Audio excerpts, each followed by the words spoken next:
Hello everyone, good morning. আজকে আমি একটু ব্যতিক্রমধর্মী নাস্তা করব।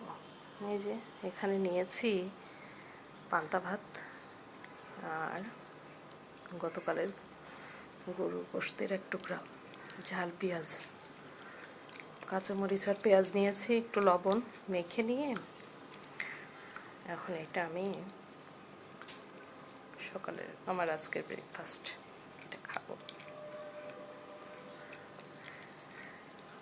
মাঝে মাঝে এরকম ব্যতিক্রমধর্মী নাস্তা খেতে কিন্তু মজাই লাগে। আমি প্রায় সময় খাই এরকম।